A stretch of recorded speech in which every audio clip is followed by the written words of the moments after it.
All right. So part 2 of the sleeping realm theory. Whose turn was it to read? Who read that? I think it was my turn. All right. It was my Beautiful. Perfect. Let's take a pause. Let's pause and look at Canary's beautiful art. Goddamn incredible. This one's one of my favorites.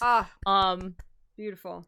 Look at it. It's gorgeous. I remember like asking Canary and stuff, and I was like, maybe it could be like water and stuff, but like I understand that might be hard to paint. And Canary was just like, time to face my fears, and then went and tried to paint water. So, you know, it was a good exercise, if anything. But it also looks incredible. So amazing. And Canary did like all of these, aside from like a few that were added later when I did some updates, like all of these were done in quite literally one day. It was insane. What? Like it was just like Canary did some thumbnails because I was like, we should have like a title card or something. That would be cool. And so Canary did like a bunch of thumbnails. And then we were like, all of these thumbnails are kind of great. What if we used all of them for like sections? And then it was like the Canary's like, well, it's my day off tomorrow, so let's get to it. And then the next day was just like busted every single one out. And even now Canary's like, I don't know how I did that. I don't know what happened, but I was fueled. So the love and dedication of this fandom is how that happens. How this doc happens. Yeah, basically. Amazing. But here it is. Riku is the light. Love this part. Love it. And as a reminder, look for the light in the darkness. I believe Cal wrote most of the Riku part, actually, even though this has been a little, like I said, chopped and remixed that I had done before. But this is what I distinctly remember. I did not like write all of Riku's part. So, with the importance Chirity places on finding the light in the darkness, Riku, with his light in the dive to the heart, and the second chances given, revival, from an act of true love, this is what we believe is the key for the timeline divergence. I'll continue with this a little bit. Yeah. This isn't new. If it's hard to believe Riku himself could even be a light like this due to his tango with darkness, I do know that was my joke. Anyway, let it be known that this has been foreshadowed for quite a while. Oh, well done. I thought you said hold on. I was no. Yes. Well done. I like your jokes. Well done. Thank you. While Sora has been a powerful guiding light for Riku, that doesn't mean Riku hasn't been one in his own right. In fact, it's shown repeatedly that he has a very, very powerful light within him. The very first time we see Riku in the series is in the opening. It begins with Sora shielding his eyes from the sun before it cuts to Riku's back. And here it is, that beautiful intro all over again. There it is. I still love the KH1 intro so much. It's like one of my favorites. Classic. And then in the next shot after that, symbolic of his fall to darkness, that same bright and blinding sun gets blocked out by a large wave. The very first scenes of the series establish water as a representative of darkness and establish that Riku's light is powerful enough to be represented by the sun itself. So powerful that in KH1, it's a flare of Riku's own light, tangible in that moment, that gave Sora the Keyblade. Which was said directly in the Ultimania by Mr. Nomura himself. There was a scene in Destiny Islands where Riku is being swallowed by darkness. A light appears, and Sora first obtains the Keyblade. With the setting I created, the darkness that surrounds them is Riku's heart's darkness. At that moment, Sora enters the darkness, and the light he sees inside is Riku's heart's light. Sora, who was squirming in the darkness to save Riku, touched the light and temporarily obtained the Keyblade from Riku. It's just the series. It's just how it is. Not disputed. It's not disputable. Word of God. It's right there. Riku and his powerful light have been reinforced as an important point since Birth by Sleep. It is his light, explicitly, that both Terra and Aqua see here. This light. It's hold on. To be a proper Terra impression, you have to put the mic in your throat, and you're like, "This light, it's so warm." And you're like, "I'm."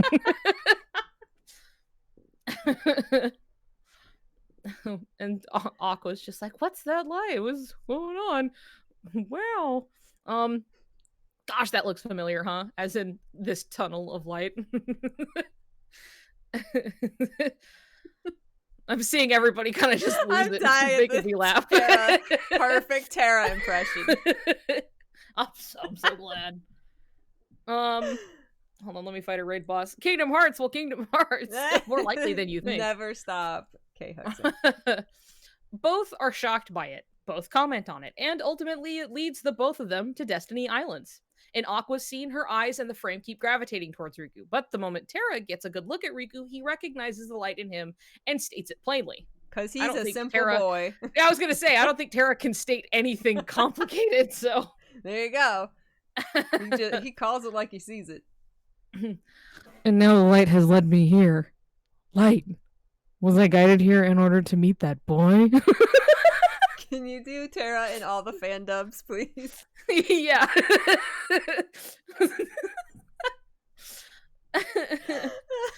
And this is further reinforced in Dream Drop Distance. The setup in Birth by Sleep was meant to foreshadow what happens with his light in Dream Drop, and both games were meant to lead into KH3. When Sora first starts venturing deeper and deeper into sleep, chasing his own dreams, he ends up in a dream version of Traverse Town. Here, he hears Riku's voice, trying to wake him up and pull him out of the darkness. Riku's just like holding on to his wrist and just like yanking his arm out of the socket. He's like, Sora! Reaching for the door, he stops. Hearing Riku's voice, he falls back asleep, and we see his model change from KH2, we see his model change to KH2 Sora, brought up from that deeper layer of sleep by Riku's voice calling to him. And we see him kind of jumping in and out of like varying layers of sleep. And like the deeper in sleep he is, the more he goes towards like, he's like in his dream drop outfit. He's his younger self. He is in like deeper darkness. But then like he kind of keeps popping out of that in and out. And so he'll go back to like his regular old boy self in his KH2 outfit. So it's like kind of interesting to track and see like what brings him out and like what brings him in. So after, he hears Riku's voice and then he goes back to his KH2 model. We then see Sora chasing images and dreams of people connected to him, people he's meant to save, shown to him in quick succession. Every other character that Sora sees pulls him farther down into darkness, pushing him further into the abyss. This is illustrated clearly when he sees Roxas. It's talking with Roxas that forces Sora from his KH2 model back into his younger one. His pain is what pushes him back under a layer of sleep. Oh.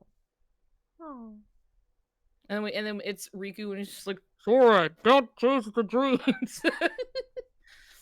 The whole sequence is back and forth. It's a back and forth of scenes like this, cut through by Riku's words until finally he's chasing the last visions of Riku and Kairi. Sora hears Riku's voice again, and the visions disappear, replaced by a bright and blinding light. Isn't that just so weird? Sora, you've got to wake up, Sora.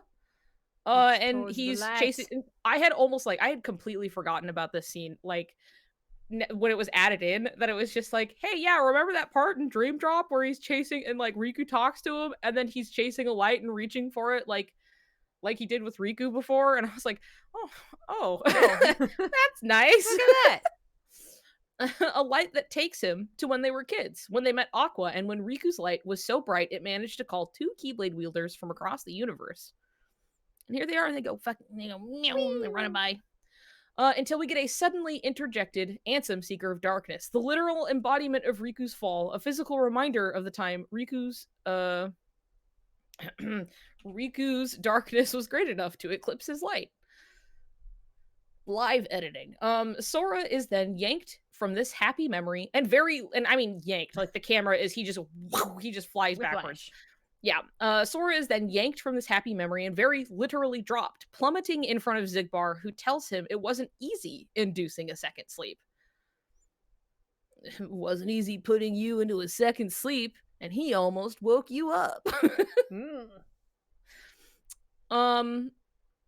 Riku's words alone were strong enough to reach Sora down within several layers of sleep. Later, Riku's successful in waking Sora up from the deepest depths of slumber, diving into his heart down at the bottom of the abyss. Turns out, this is no small task. Here it is from Union Cross. The princess was in a deep slumber, only to be... Sorry. The princess... Thank you. The princess was in a deep slumber, only to be awoken by true love. I've done better Chirity impressions. It's a strong and wonderful power, like the heart's light. Light, you say? Light. So we're left with this. Repeated emphasis on Riku being a light. And on Riku being a light for Sora, in Dream Drop specifically. 5 times total outside of Kingdom Hearts 3 itself. Comparing this to Kairi's one example of being a light in Kingdom Hearts 1, and this is also in part, we had to really try to pull apart. Some of this stuff is remnant of when we first put the theory out. Like, we had to do so much to try and convince people to, like, listen to it in the first place. Now it just seems like common knowledge. Now it seems like no big deal. But, like, on the, like, hot off the heels of Kingdom Hearts having dropped, like just 3 having dropped, that everyone was just like confused and like upset about things, that we had to really hammer home that we were like, please believe us when we say that Riku is the light here. And like we had to like build our case so hard that like this being here of like literally he has been the light this many times versus Kairi being the light like once-ish. Yeah. Well, not, you know, more than once, but like as a direct example of like a literal light, like in Kingdom Hearts 1, that was definitely a thing. But like it just had to be like, please, there's more here than you think. But well, it's obvious, like looking at like the screenshots side by side, the like intros. Yeah, I mean, you like I said, like it feels especially obvious now, but it was like we had to do so much just to convince people at the time. So now it's just like, well, you know, whatever. It's sure, here's all the evidence and stuff, but it was a different playing field a month after a release. But comparing this to Kairi's one example of being a light in Kingdom Hearts 1 and the mention of it in Chain of Memories and how much more recently half of the examples of Riku's light have been introduced, it feels purposeful for a reason. But what is it? If they were going to tell a straightforward story, why give any cause to doubt at all? The point we want to make is that the precedence and the potential foreshadowing is there, especially in the games leading up to Kingdom Hearts 3. Especially when the very last example of Riku being a guiding light for Sora, what they make sure to remind you of at the very start of the game is in Kingdom Hearts 3's Dive to the Heart. The total is now 6. Once again. All right. So bright it blinded them to the truth. That's right. Yeah, that's a good way to put it. But God, did it take a lot of like convincing, and a lot of it too is just like people will just kind of ignore all of it to just be like, but Kairi is his light from, it's been true since the first game. And we're like, yeah, but what about the whole rest of the series? Do we need to count it out for you? Here's all of this stuff. But usually that one thing was enough to just kind of like pass off the whole thing. I don't know. It's wild. People didn't notice Riku's hair change, so it doesn't matter.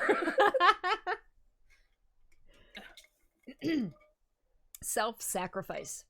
Every Disney world that references true love also references the resolve to sacrifice yourself for the one you love. I was able to save Meg's life because I was ready to risk my own. Rapunzel sacrificing herself. Or Flynn sacrificing himself for Rapunzel. Anna sacrificing herself for Anza. Because they love each other. Did I say Anza? What's her name? Yeah. It's 11:30 at night. Elsa. There we go. What's her name? I just love the idea of like parents being like, you're Anna and you're Anza. And that won't get confusing down the line. No, not at all. I'm sorry, Elsa. I love you. And your Riku parallels. I love it. Eat it up, really. Eat it up. No. Where half the Disney worlds were about this. Self-sacrifice in the name of love, protecting the person most important to you at the cost of your life, and how that led to eventual resurrection. How Hercules and his words are directly paralleled to Riku, what they emphasize at the very start of the game, and how that ties back to the power of waking. The only character this has been consistently applied to is Riku. All of it was to foreshadow what Riku does in the Keyblade Graveyard, a last act of true love and protection. Sora loses all of his friends, his strength, and his will to go on. until the only one left beside him is Riku, who Sora outright tells he's worthless now without his friends standing beside him. Without them, all my strength came from them. Alone, I'm worthless. Sora, you don't believe that. I know you don't. And here, the running importance of the strength to protect comes to a climax, with Riku protecting Sora for seemingly one last time, one last act of self-sacrifice. Off the back of their conversation, it looks like he's showing Sora, the people you love don't need to be beside or with you for you to be strong, that the strength from wanting to protect and to save them exists in him all on his own. Sora, throughout his journeys, grew more and more dependent on the people around him. He grew more and more desperate not to lose them, where Riku's been acting mostly alone since the end of Kingdom Hearts 1, the only thing driving him throughout most of the games being protecting Sora. But ultimately, they've been drawing their strength from the same place. He's showing it to Sora now. Through his strength to protect, he's trying to inspire within Sora the strength to hold on. Beautiful. It's glory. Look at those tears. That sadness. They animated those tears right there. That's right. How he like tears back up when he like moves. I know, he moves and tears back up, reaches towards the light. Oh. Ultimately, the power of true love brings Sora back, or at least enables him to persist death. And in turn, with liberal misuse of the power of waking, he brings back everyone else. The final world! The final world is both beautiful and mysterious, and riddled with pieces to this puzzle. One major piece being, how exactly is Sora still here like he is? Something is holding you here, refusing to let you go. You're hanging by a thread. Now who or what is holding Sora here? The game presents Kairi as the seemingly sole answer, but it rewards you for looking at the stars, all with very deliberate flavor text. The stars that are unconnected to any character we know, but all illustrate the type of feelings that would allow a soul to persist in the final world. Unresolved love, romantic love, familial love, the love between siblings or close friends, or even adversaries who enjoyed fighting together.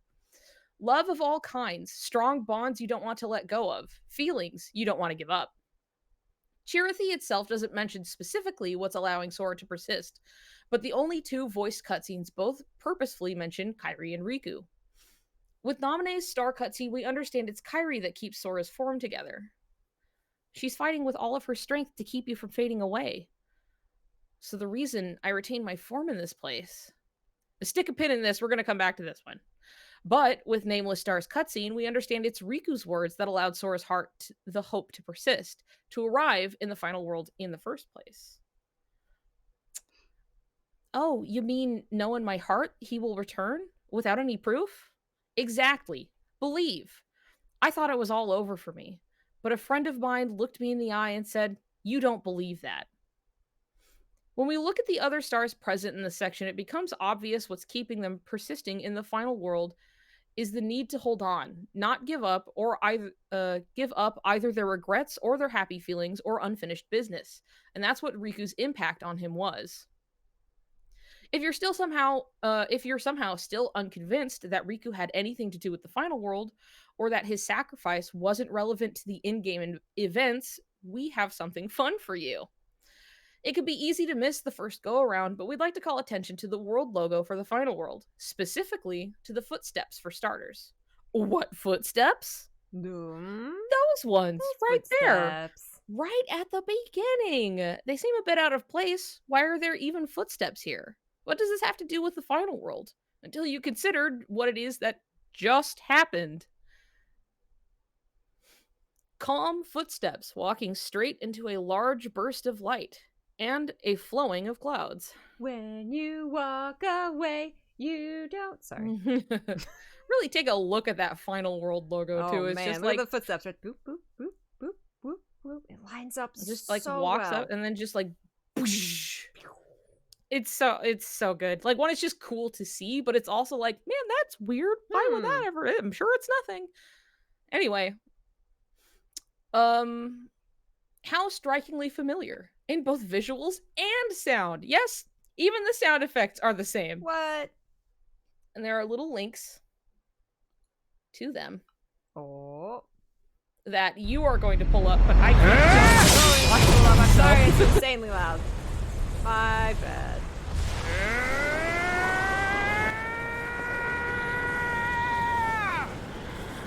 I'm sorry. And the logo. Ads. On February 20th. Oh my Ads at, like, god. the worst Okay, time. that's fine. Yeah, you get it. Tom and Jerry. It's like it's Thanks, specifically YouTube. like the cloud noises when they like come in. It's all the same like whooshing. Yeah. Let's see. Yeah. Plus, watching them back to back really makes the parallel painfully clear. Like just seeing the sacrifice and then just seeing the logo, and you're just like, Additionally, this isn't the first time we've seen Sora split into several pieces of himself, needing to be put back together. It also happened to be Riku who did it. In Dream Drop Distance, while Sora is trapped in the depths of slumber at the bottom of the abyss, Riku dives down to his heart to awaken him. During the dive sequence, we're given a mission unlike any other you get before. Tag 30 Soras. Get them! Get the Get 'em. Soras. You just have to tag 30 floating Soras, splintered and scattered everywhere on the way down. To put it shortly, together, Kairi saved Sora's body. Riku saved Sora's heart.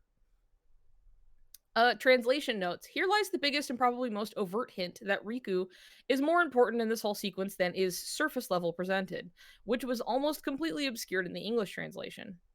What Riku tells Sora in the Keyblade Graveyard is repeated, obviously quoted, and directly attributed to being what saves Sora, keeping him persisting, and is the light that pulls him from the darkness.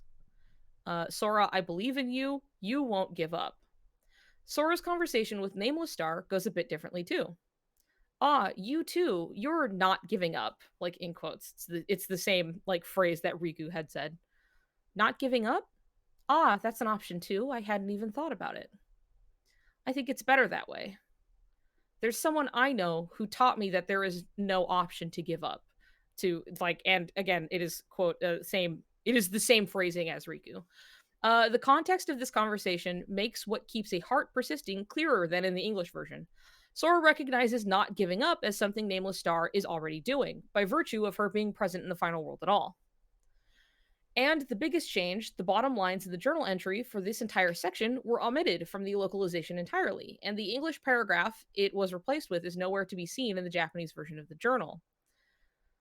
Returning to the Keyblade Graveyard, Sora met up with Kairi. Kairi had been waiting in the darkness of the, which is the Japanese name for what we call the Demon Tide.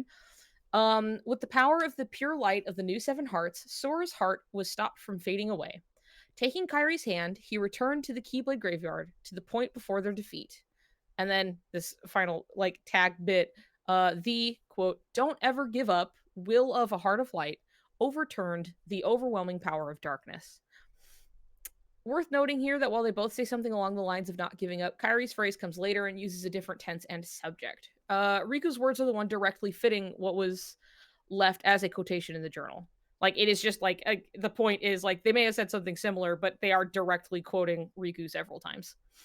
The journal very weirdly includes, well, I mean, I can read hiragana, but it's fine. It doesn't matter so much. In quotation marks, in a way that almost makes it seem out of place. And just like all the other times, like, it is more like it including the phrasing, like, fits strangely unless you are doing it on purpose to call back to a phrase. It uses Riku's exact wording. Like the conversation with Nameless Star, which happens before Kairi says her version, Riku is the one being directly quoted. And you can definitely see how purposefully this whole thing was worded. So that down the line, they would be able to turn and go, this is why it's Riku, points to it. Long story short, never give up. This was drawn by Xanthi. Beautiful. Great. Wonderful. Bless. Blessed content right here. Mm-hmm. Did we include the... Hold on, I'm peeking really quick.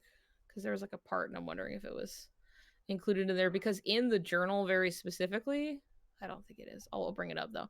In the journal very specifically in English, it talks about...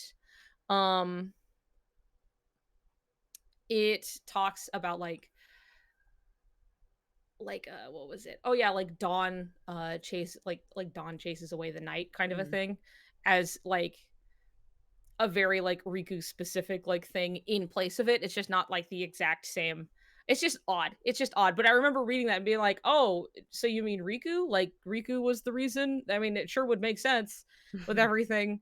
But then like looking at the actual like JP journal was just like, oh, it's like direct. It's Very like direct obvious. in quoting him. Yeah. So it's like, okay. Yeah. Riku's supposed to be like the turn like of the tide, basically. So anyway. Is just there. Is just facts. He's just wonderful little boy. He's just so wonderful. That's right. Heart full of light. You just like pat him on the back and you're like, this boy can fit so much light in him. So much light. Anyway. The light in the darkness.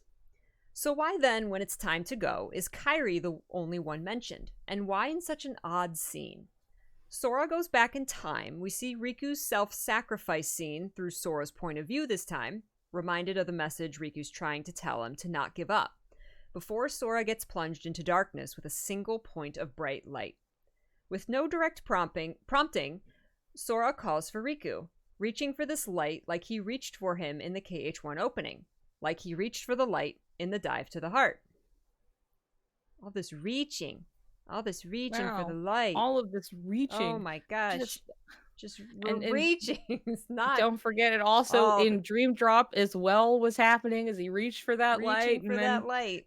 All the time, over and over again, this repeated Sora, imagery. you and your reaching. Reach for the sky. Additionally, when Sora yells, Riku, answer me, the light itself begins making an odd ringing sound, responding to Sora's call. There's a video. I'm not there is. clicking on. I mean, YouTube's it's being not. weird. But Peachy, it's for the full experience. Okay, here we go. Here we go. Riku! Answer me! Oh, hold on. I'm so sorry. Hold on. I can fix the ad thing. Give me a second. No. Oh my gosh. I'm sorry.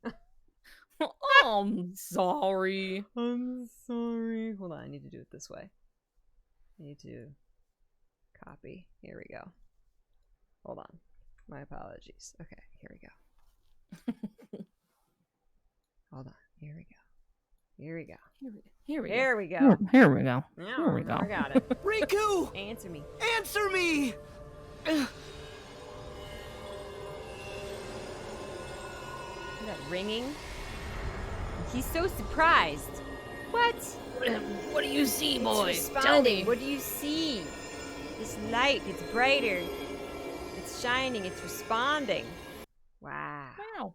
Wow. And we see him react to it with a look of surprise and awe, all while the light grows brighter before Sora flies straight into it. The light leads Sora to Riku's heart in Olympus, the world he went to at the start of the game to find the answer to regaining his strength. The world just before Mickey says to Riku, you finally found inside you that special strength to protect what matters. Sometimes you care so much for somebody that other feelings disappear. There's Riku on top of the sundial. There's his heart. There he is. Riku. There's that special boy. There you go, special boy. Look at that placement. Oh my god, world of the gods. Look at this boy. There he is. And it's the world where Herc says explicitly, I was able to save Meg's life because I was willing to risk my own. The light leads Sora here, immediately after we get Sora experiencing Riku's sacrificial act for the second time. And to really hammer it home, he finds Riku floating atop a sacrificial tripod, most likely the Delphic tripod associated with Apollo, the god of sun and light, seeing as it's covered in sun imagery while sitting in the realm of the gods. Pictures are kind of hard to nab, but trust us, sun imagery. But trust. It's definitely like it's just hard to like get to it, but like we've seen it, but it was just like we couldn't get pictures. Yeah. But there's like sun see stuff it. like on the actual like like you can see it. It's just kind of hard to get to, so we were like, man, Yeah. so it's just like, dude, it's there. Trust. There it is. The It's one right in front time, of you. the one time I cashed it in, I was like, dude, just trust me, okay? Thank you. I got pictures for everything else. This Everything. is the one time. He's also the only one to get this special treatment. Everyone else just shows up in a maybe related world before you jump in to save them. After this, Sora proceeds to save everyone's hearts, except pointedly Kairi, because her heart's missing in action. But when returning to the Keyblade graveyard, we just kind of run into her on the way. And distinctly, deliberately, she's off to the side. Wait over there. What are you doing over there? Doing over there? There she Anytime is. it's like some little comment like that under a photo, that was always me. Like I remember writing some of this because I had to like remix a bunch of this stuff, and I can always tell when it like shifts between me and Cal writing. Anyway, what are you doing over there? Doing over there? Hello. Which is strange, right? Comparing two instances where Kairi was the light in the darkness in Chain of Memories, there's little ambiguity. She's central, and it's emanating from her. She is your light, the light within the darkness. Ah, look at that. Shine brightly, halo, little Kairi, there she is. But in KH3, she is not the source. In fact, she moves in front of it, eclipsing it. Seeing as Sora has to purposefully look off to the side, we're shown that it's not simply a trick with the framing, but that she is indeed off to the side. This isn't to say Kairi's never been the light. Kairi has been presented as a light for Sora another time in the past, where Kairi's light showed him the vision of her grandmother. The light tunnel showing Sora visions isn't in itself strange. After all, that's what Kairi did in KH1. Here you go. Where am I? What's going on? In fact, Kairi even echoes what she said in KH1 that kicks off the light tunnels sequence. Her, I simply believed you wouldn't. A mirror to her, I believe in you, from back then. But there's one key difference in this callback. Kairi is clearly the light in this scene because the light leads Sora to a vision of her. He sees her after following it through to the end of the tunnel. Clearly and explicitly, every time either Kairi or Riku's light has been shown as a tunnel to follow, they've been there at the very end of it. So how is Kairi supposed to be following her own light back? And if this scene were truly meant to be taken at face value, why do we get these specific visions inexplicably in the middle of it? Self-sacrifice. I will say, really quick, that in the novel version, they do talk about, like, we do get to see Sora's thoughts of this scene just a little bit, and it's very, I'd have to, like, I think we're still, like, I'm mostly going off of, like, fan translation at this point, so just to put just grain of salt, but it was more or less like Sora is, like, thinking back to these acts of, like, princesses protecting people that they cared about, and he just goes, that just must be something that, like, a princess of light can do, is protect somebody they care about anyway. And, like, that's it. That's literally all he thinks about, is just like, oh, this must be some, like, power or whatever that, like, they have. Well, I'm sure glad Kairi's here, or I would have been toast. And, like, that's all there is. It's like his only thought. It's and a princess of light thing. Yeah, he's like, oh, it just must be something. Okay. And you're like, oh, nothing else? Okay. All right. Anyway, continue. Sudden visions of self-sacrifice, both referred to as true love, accompanied by the reviving power it has. Except neither Kairi or Sora had sacrificed themselves for just each other at this point within KH3. Not to say there wasn't an attempt. Sora tries to shield her, an act that read as surprisingly desperate and hopeless for the first sign of danger she faced. There it is. I was trying to find this part. Find that? And I was like, where did we write that? Because very specifically, I will bring this up just while it's here. Because I was supposed to, and I couldn't remember if it had written or, like, what had, I was trying to find this so specifically, but it was in the Keyblade graveyard. Sora rushes to protect Kairi, right? And it's very much like, and this, like, desperate, like, he goes to, like, he jumps and, like, hugs her, and then, like, Sora, like, Donald and Goofy end up protecting them, just like in the intro, blah blah blah. But it was like, we had suspected, or I had talked about, or, you know, mix of whatever, it had been around that it was like, this is probably very likely the point at which, in a first timeline, Kairi very easily could have been stricken down. Yeah. But Steam pointed out to me the other day that in Remind, we see Xehanort, he strikes down Ventus, right? And we have basically an exactly mirrored scene of like when Ventus gets hit, Sora is there and tries to catch him, just like he does Kairi in KH1, but Ventus goes right through him.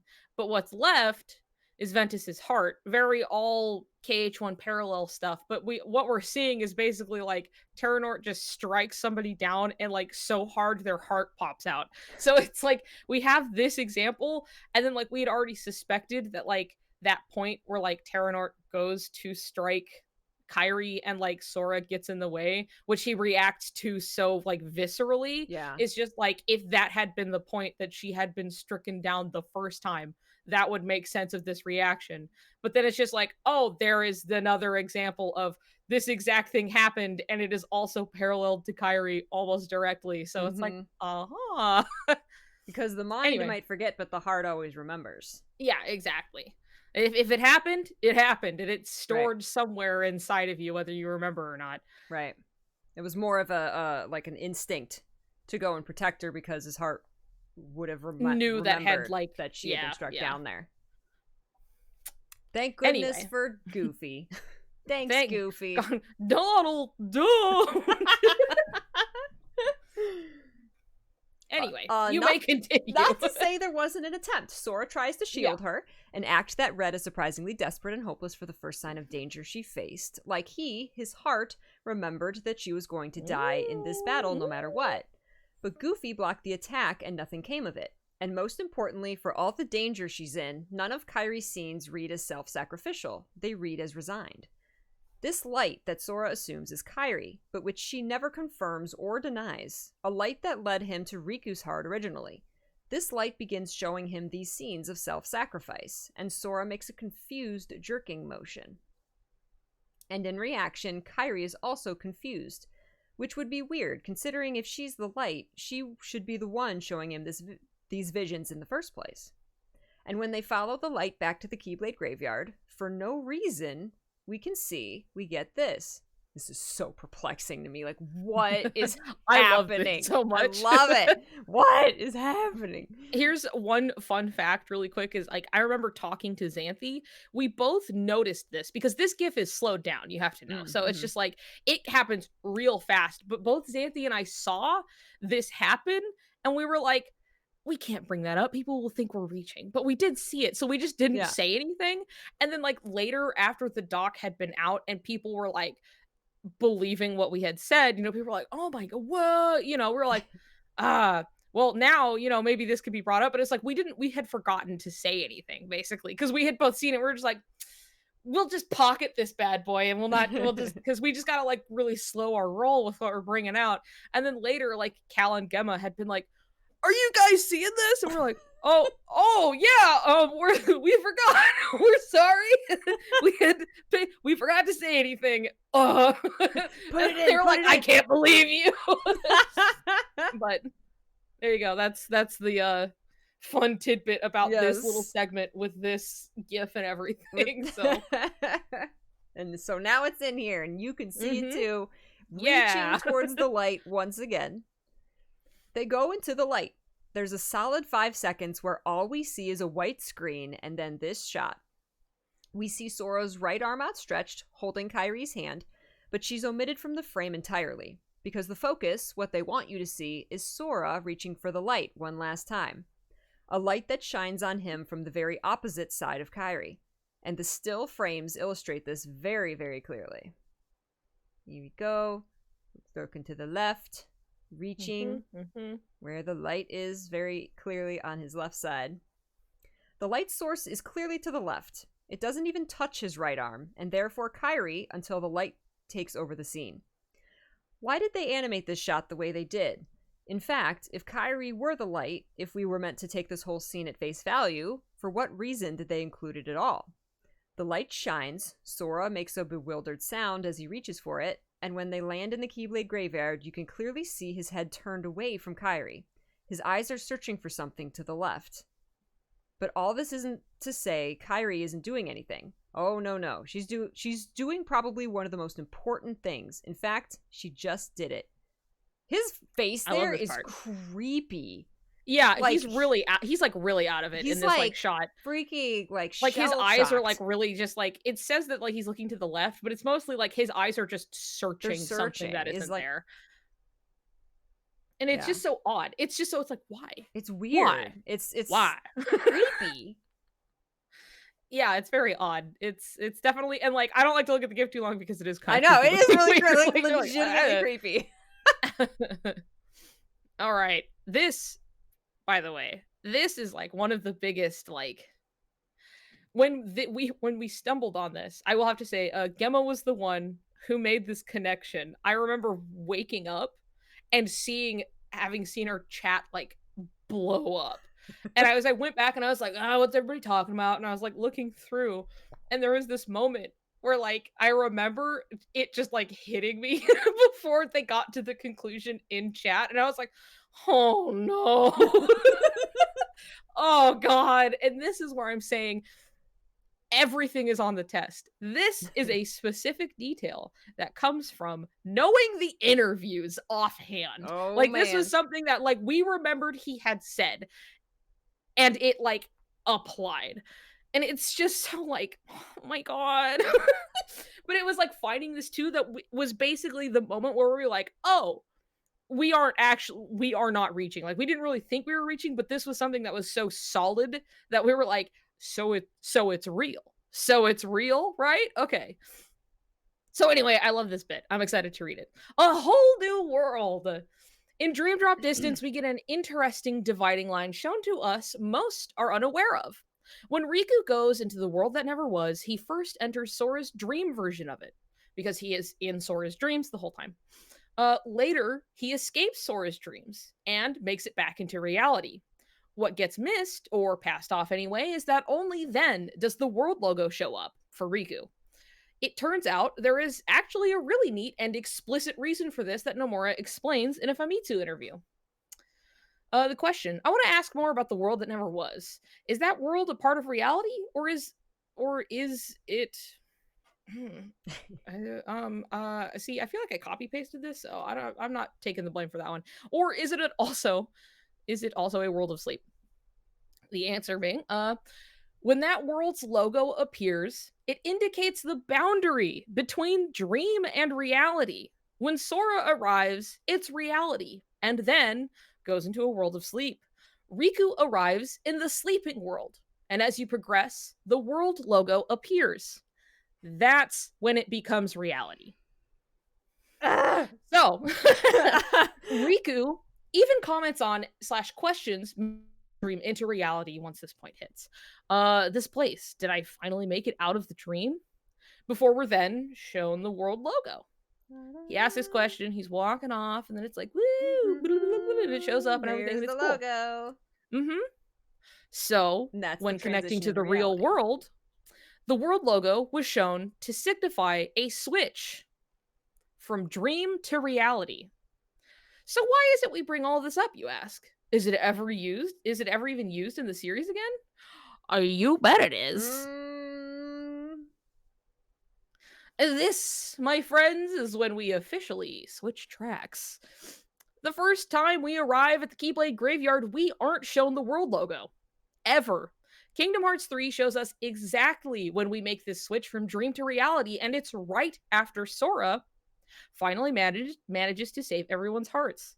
With the fated fall to darkness effectively circumvented, time travel / power of waking effectively making it so it never happened, we've now clicked into the new world line, the new reality. This timeline's a real boy now. To boot. I didn't remember when you started freaking out at the start of this section. I didn't remember what it was, but then now I remember my first read through just going, what? I was like, no. I was like, are you serious? It's really, it was something that was like so specific that it's not even like it may be something like this. It was like, no, this is an exact example of something that he went out of his way to point out before, that he had to comment on and explain that this was a signifier from going from dream to reality. So when I say that everything is on the goddamn test, I am not kidding. Okay, we had to be knowledgeable of so much like disparagingly different information from different places and put it all together. I hate this. I don't hate it, but I'm so Damn it, Nomura. Oh my god. Okay. So anyway, this timeline's a real boy. Yay! Super cool. To boot, who do we know guides wielders? Perhaps into new world lines. Chirity. Kairi. Chirity. Chirity. Aha. You ready? The go. Chirity ears. Let's go, Chirity. Kairi's outfit go, sure Kairi, has let's an go. interesting, cute detail on her hood. These ain't just cat ears. These ain't dog ears. They're Chirity ears. The ears may just be a cute addition, but in a series that used something as innocuous as an X on Sora's shirt as a plot point, it's certainly not beyond something as simple as cute ears on a hood being a blatant tell. Hidden in plain sight comes to mind, like Riku's Dream Eater symbol brazenly slapped on his back, which I didn't notice until like the very end of the game. I was like, it's right there! What? I love the idea that it's literally like it's on his back, so of course he never saw it. Like he's Right. not like, how is he? Right. It's like it's that simple. It was on his back. How was he supposed to know? Didn't see What's even more interesting is that they were purposefully omitted from the 2018 Pirates of the Caribbean. Thank you. Trailer. This scene is a pre-rendered cutscene as well, meaning they rendered this whole thing out without the ears, only to add them back in and render it out later. There you go. Look at that. It was smaller too. Yeah, it was like significantly smaller. Yeah. It was also more pink. It was more pink. Yeah, it looks like they desaturated it a little bit. Anyway. Now, we could write this off simply as a change in design or some final tweaking, but we also know that the ears were an early addition due to the reveal in the form of the Kingdom Hearts Key 3rd anniversary art back in July of 2016. Cheer the ears! Ooh. To further bolster that the outfit was set in stone long before these trailers, a following 2016 interview in December has Nomura quoted in saying, "All costume designs have been finished. In point 2, there are scenes of Riku and the king with new outfits, so I'm looking forward to the announcement for Kingdom Hearts 3. All costume designs have been finished, and I feel very confident about them. It is based on the costume Riku wore in the Kingdom Hearts Key 3rd anniversary illustration." So this leaves us with the fact that a whole new cutscene was rendered out to omit them from the trailer on purpose. Why go through all the trouble to take them out? Well, let's see. Chirity are Dream Eaters bound to a wielder to oversee them and their progress and help where they may, a guide of sorts. Importantly, Chirity were also the only ones alongside the Dandelion leaders in the New World line that retained memory of the last. Now, we're not saying she's not Kairi. We can at least see that she's not her normal, default, regular human self either. And with her heart definitely missing, something more is happening here. Perhaps something akin to a surrogate Chirity Kairi, a Dream Eater version of herself to help guide Sora, to protect him. But protect him from what? Kairi, what are your secrets? What'd you say? What are your secrets, Kairi? Oh, what are your secrets? Well, I guess we'll do our best to find out. Young Master Xehanort's warnings. Multiple cutscenes with young Master Xehanort stand out. The most cryptic organization member by far, and notably the one who, time travels. He talks like he knows this already. Like he knows this is already a sleepy time world line. I'm like, damn it, me. I'm reading my own writing. He talks like he knows this is already a sleepy time world line hop version of the world, and asks if Sora specifically can handle the strain of what's already notably a world split in two. The way hearts connect in this world can provide us with a clue. So we made a copy of the world and then pulled those hearts apart. I wonder how you'll handle the strain. And during the dive to save everyone in the Keyblade graveyard, young Master Xehanort seems to be referencing the events of Dream Drop, except he talks as though Sora should know this specifically. The danger of using the power of waking to save hearts down in the darkest abyss is what Riku was warned about right before he dove into Sora's heart. But there's no reason for Sora to know, unless Sora already paid the price, like he said. All that gallivanting through the sleeping worlds, and yet you learned nothing. Dream by dream, you nearly buried yourself in the dark of sleep, and now you're at it again. The Lich you've been fighting, it's not like other Heartless. It exists to usher hearts down to the depths of darkness. If you chase it, you will condemn your heart to that same abyss. What do you think the power of waking is? It's not for traversing hearts to reach worlds. Or it's for traversing hearts to reach worlds, not for traversing worlds to reach hearts. There's a high price to pay for wielding such power foolishly. He's just like, are you worried about me? No, there's no saving you. You've paid the price, and it lies at the bottom of the abyss. And even his last words point to the consequences of something Sora's already set in motion, a price he's already paid. But Sora, you're done now. Your journey ends here. Your time in this world is... Yeah, gone. We've spoken on the fact that world line hopping supposedly comes at a heavy price. The Ultimania goes on to confirm that young Master Xehanort is indeed referring to Sora fading for abusing the power of waking. Question, when young Xehanort is fading away, he says, goodbye, Sora, your time in this world is... what did he mean? Nomura says, your time in this world is over. It's hinted at the ending before that scene. He warned Sora there's a high price to pay for wielding such power foolishly. The power of awakening is not the power to bring people back to life, but Sora was using it to do just that to his friends. As a result, time was rewound, and young Xehanort predicted that Sora would pay the price by disappearing. There's a translation note, but... So, if Sora's been on the fast track to fading since the beginning of the game, having paid a price so big it causes him to fade, how is it he's still here?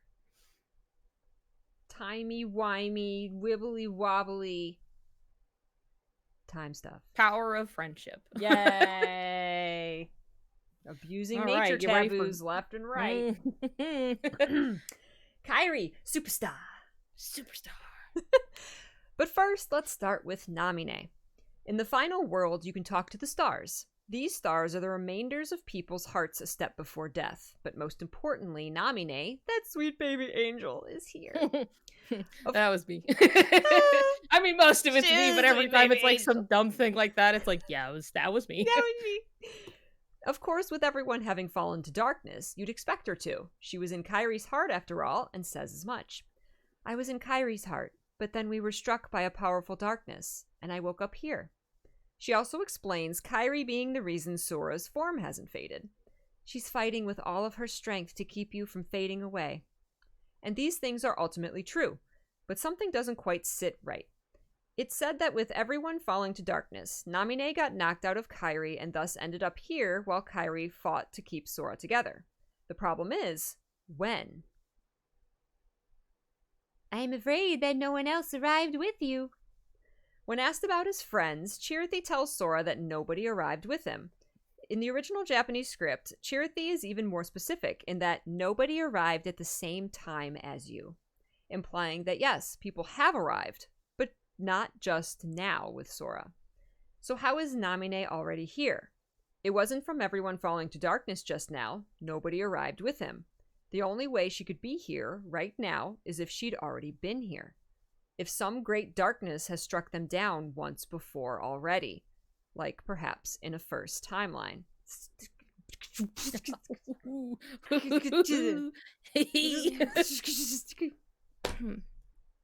So where is Kairi Sandiego? So far as we could tell, any opportunity we're given to understand where Kairi's heart is, we had turned up empty. Her heart seemed to have been missing the whole time, and by Namine's words, she will return to Kairi once Kairi is recompleted. It's like, so once she's safe again, Kairi is where I'll return.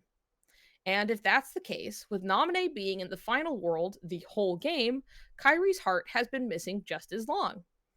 But where, oh, where could it be? Where could her heart be residing? Well, wherever Sora did seem to find her, it was on what seemed to be Destiny Islands at sunset. Okay, this is related, I guess. I was like trying to comb through, but related to definitely understanding before Remind came out. But the point still stands, and you will see that later. Well, wherever Sora did seem to find her, it was on what seemed to be Destiny Islands at sunset. A sunset a little farther along than the ending of the game with everyone at the beach, which was something that was changed later. Yeah. What possible place could, other than Destiny Islands at sunset no less, look like Destiny Islands at sunset? Hey. Oh, looks familiar. It's Sora's heart. She's in Sora's heart and has been the entirety of Kingdom Hearts 3. Comparing these shots, game engine switch aside, the orange fading into the blue sky of night, the position of the sun, the framing of the shot is all the same. Where Kairi's sitting, not in her usual spot, seems to even parallel Xion, whose death was so similar. So that's mostly just side note kind of stuff. An added bonus is that shot in Dream Drop Distance clearly shows how people would have to turn their whole bodies, just like, okay, yeah, that's another older point. Yeah.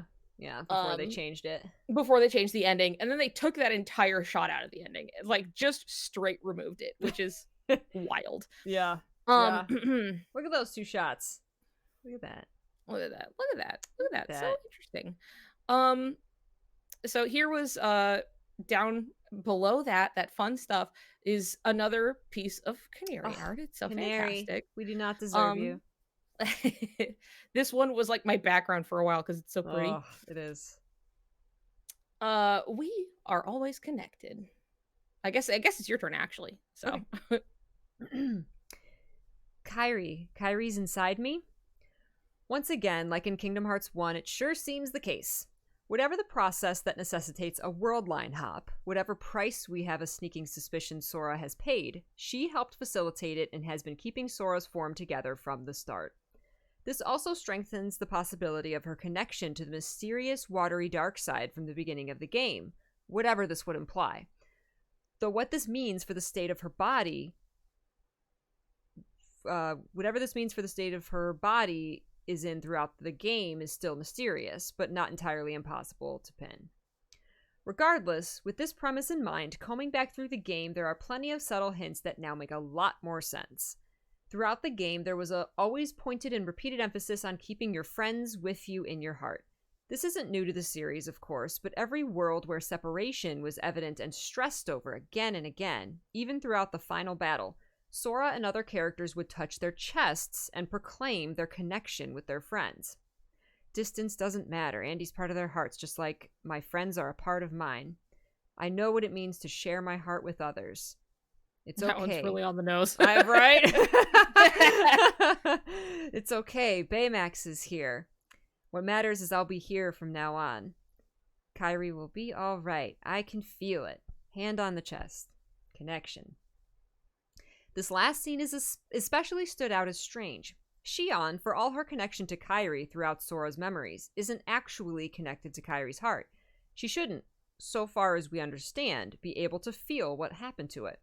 She's a collection of Sora's memories of other people and predominantly Kairi, but in the end, the only heart Xion is derived from is Sora's.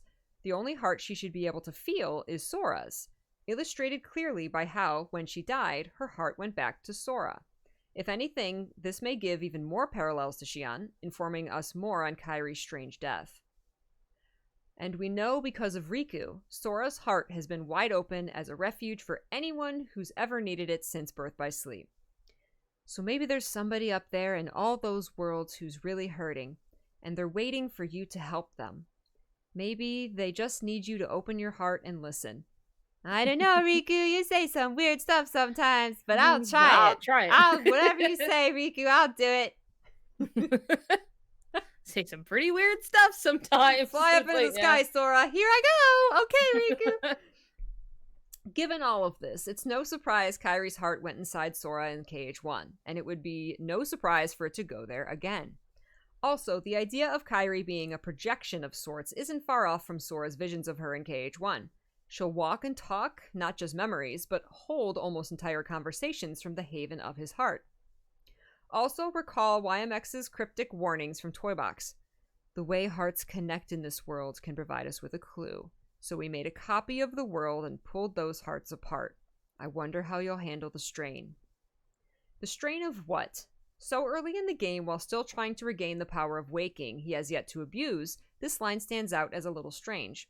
But under the context that Sora is currently held together by spit and string, the strain of separating hearts could do for a lot.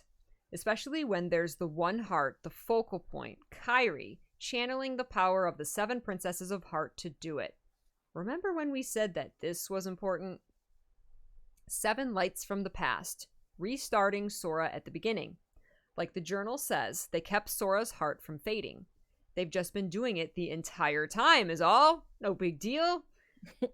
Speaking of, what would happen when one of these princesses, the ones holding your entire existence together, gets hurt in a potentially fatal way?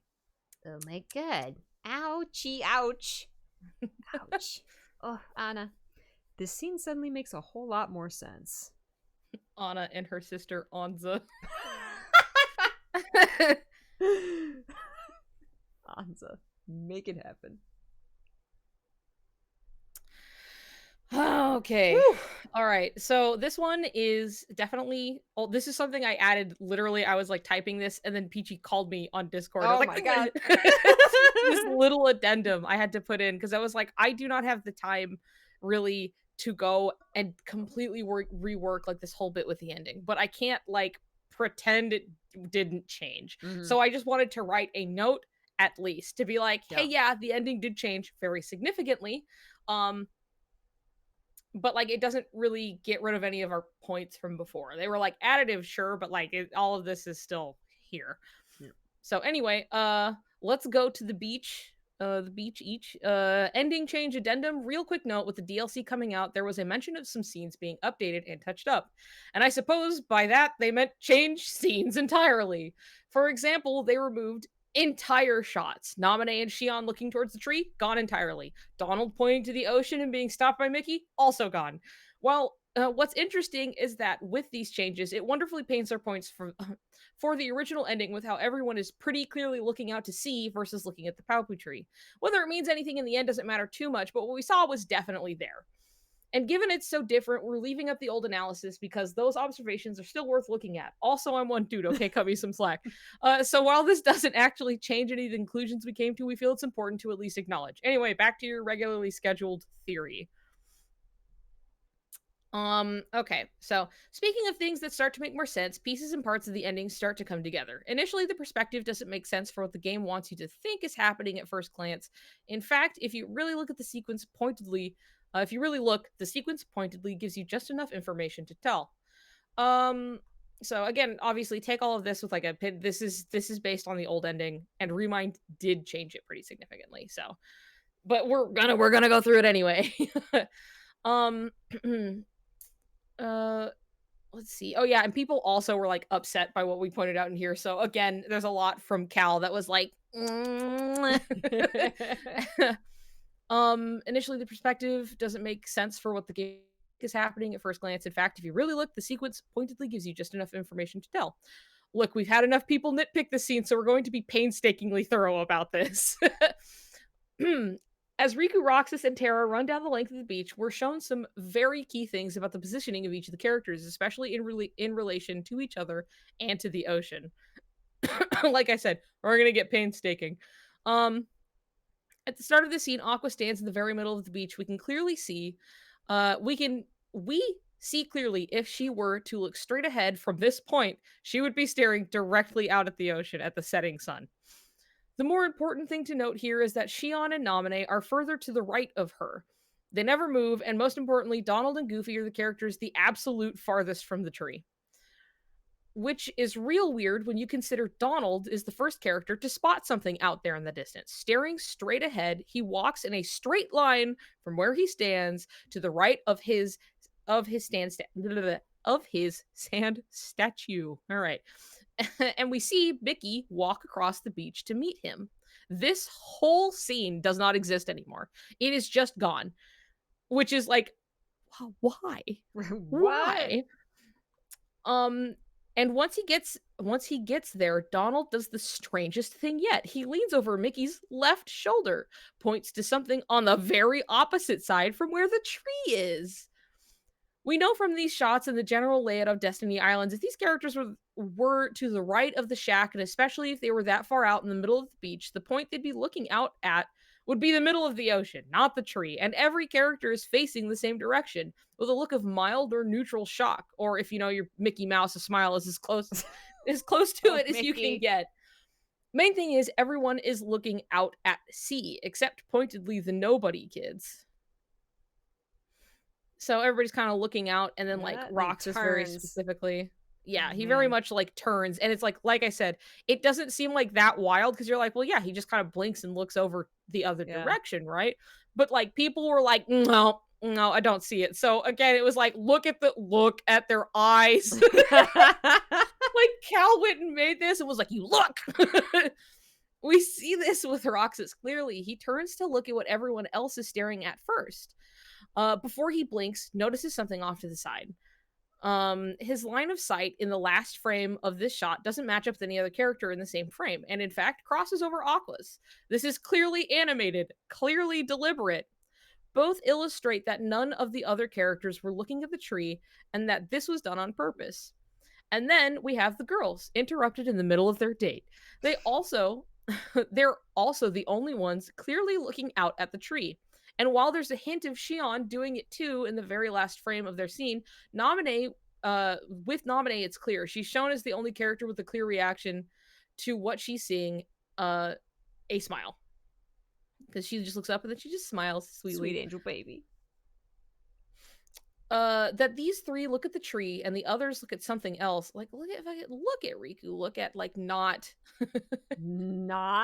He's just, like, looking out very distinctly. And it's like interesting when you look at the shots side by side from this ending to the new one, is that like he is absolutely like the new one, he's definitely looking at the tree. Like there's no arguing. It's like totally different. And this one is just like, which makes it only more clear that he was absolutely not in this one. And right. So it's just like, what is happening? Like, I don't know what to make of it, but like it just makes it so it's like obviously what we were seeing was something, whatever they're trying to do with it or whatever's happening. But it's just like, it was like confusing, but almost reassuring that it was just like, oh yeah, these are absolutely wildly different. Let's see here. That these three look at the tree and the others look at something else, something the audience never sees, is fact.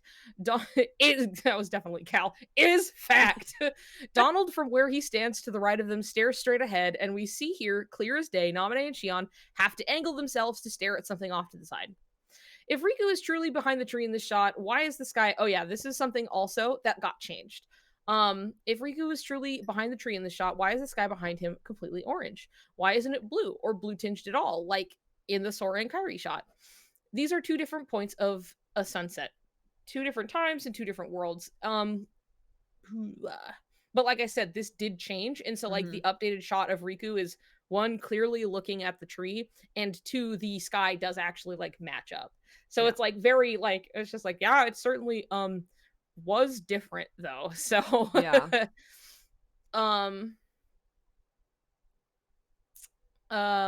Because this shot is from within Sora's heart, though this does not take away the Sora's heart thing, because there is even more of that, especially in Remind, where they like lean into it real hard. So it's like whatever happened here does not change the point that we were making still about the Kairi being in his heart, because there's more than just this. Right. Let's see, because the shot is from in Sora's heart, while everyone is on the beach. While we may not currently know what they're looking at out over the ocean, we can say the only people who look at the tree are those who potentially were present within their hearts when they shared the Paupu fruit, possibly able to sense their arrival, which is just like a fun idea. It's just like, I just like the idea that because they're also in there, that they would be like, oh. Heart Hotel kids. Yeah, basically. And if Kairi has been the linchpin holding Sora together this whole time, what happens when you remove it? Oh no. Sayonara, my good friend. Make us relive it. Oh, bye. Remember the literal star-crossed imagery repeated ones between Sora and Kairi? By the end of Cage 3, they've reached a situational impasse. Kairi cannot exist and live her normal life as long as she's within Sora's heart, keeping him from fading. Sora can't keep from fading without Kairi desperately holding him together. As is, they unfortunately can't exist at the same time. So, Sora accepting his fate, not wanting Kairi to be alone, he comforts her before pulling her out back to the real world, essentially pulling the plug on himself in the process. And thus, just like the end of this big KH1 parallel this seems to be, they part. Oh my God. What's interesting is also in the original ending, you don't really see Sora say anything to Kairi. He just kind of squeezes her hand and then like Right. looks up. But in Remind, they changed it to have him like saying some words. Yeah. So that's another change they did. Like, I'd like to do something that's like a little more thorough and like clean up this whole like part and stuff. But Mhm. as it stands, it's just like, this is just here. Look, I don't know. I always have the time for like, because I gotta parse it and then I gotta write new stuff and then I gotta make sure it all connects. And it's a big document. It's Okay. it's a forever work in progress. Yeah, basically. I love that there's stuff that like you're still finding out, even though like you're still making connections. You're always finding new things. Like it's not like, oh, it's out Yeah. and this is everything that's in there. No, like there's Yeah. constant connections. Like going back to old interviews, like it's just keeps building. Yeah, on itself. it's like it's so like dense with like stuff. Like it is an entire like main entry to the series. So it's like we were parsing through so much stuff even then, and like now it's been like, oh my god, like context keeps changing. Like just because Cucks keeps excuse me, Union Cross, Kingdom Hearts Union Cross. Cucks. Anyway, because it keeps updating, like it has changed some stuff as well, just moving forward. And so it's like we did our best with what we had. And then like things have only like really changed, but like the core of everything that we were like, this is happening. There was another world line. Kairi is in his heart. All of this other stuff is like all of that stuff remains completely untouched. The only thing that's really changed was the ending changed, but it didn't really affect anything. It's just like, that's weird. And like that's it. Did any of this get updated because of like Melody of Memory or Limit Cut episode? The secret ending, I just kind of left it as it was just for now, because it's like I wasn't sure like what to add that wasn't kind of already said anyway. So it's just talking about like it in regards to what we saw in like Cage 3, and that's about it. Yeah. At least just in regards to the secret ending. But like later in the part where I do talk about like Remind and stuff, I do bring up the like, hey, look at that thing we said.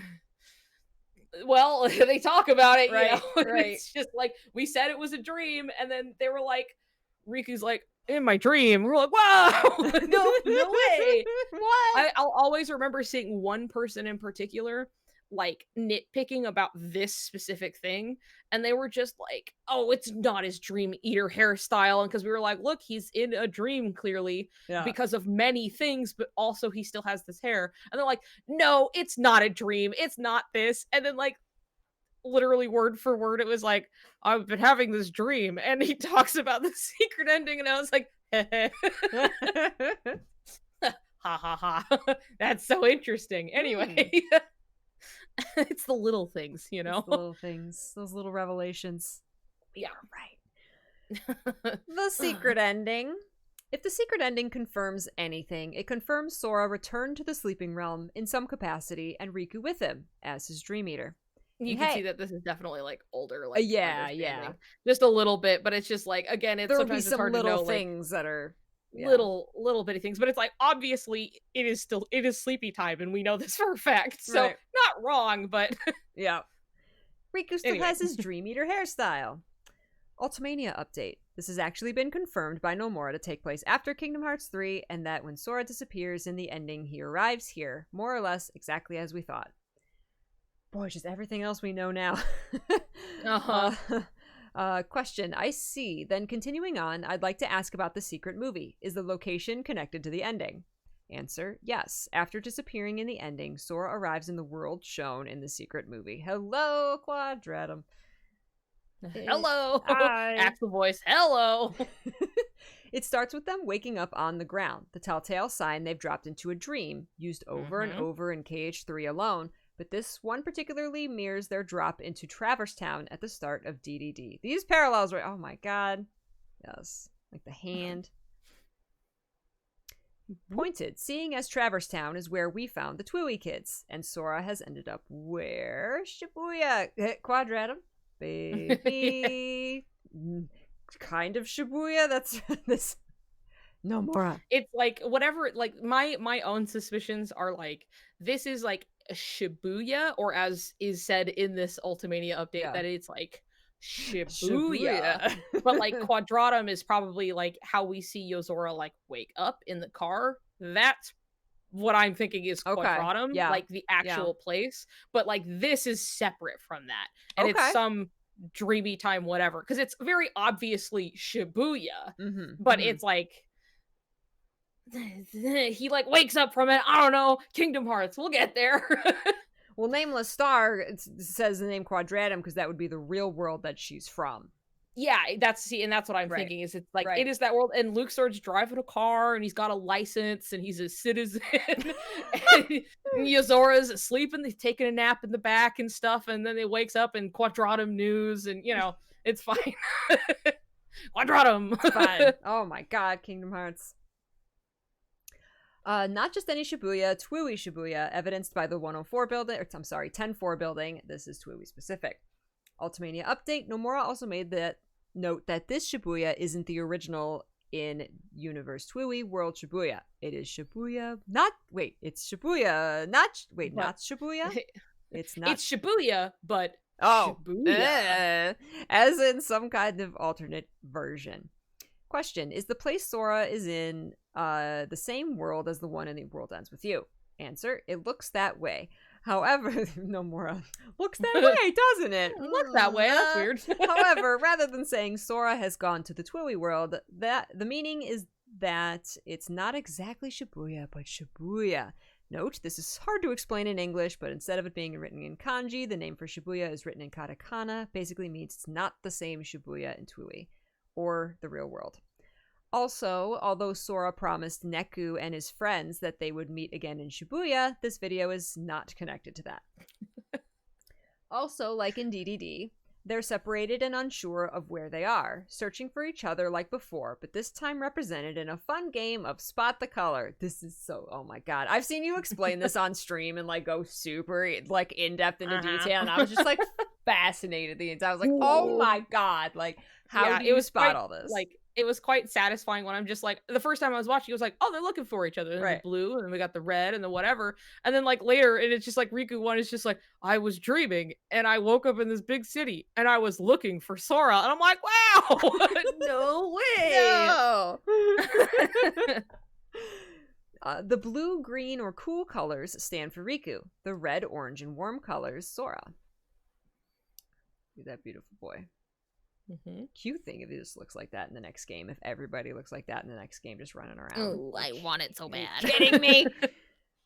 Riku first spots this red light, where Sora spots this blue light. The blue light is a little harder to notice, and it's telling that Sora can't see Riku's light directly like Riku can see Sora's, but the lighting is inside the car as more of a backlight. Nearly every shot is loaded with some tiny representation of the other. Backlighting, a stoplight, anything, anywhere. They're almost always present in a shot with the other. Always together, even when it seems like we're not. Another maybe addition to the pile of dream references is this shot. The pattern on the sidewalk looks strikingly similar to the top half of the Dream Eater symbol. Whoop.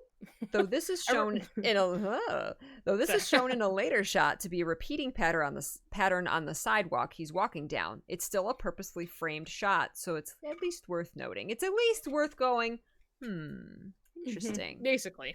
Interesting. Okay. Yozora.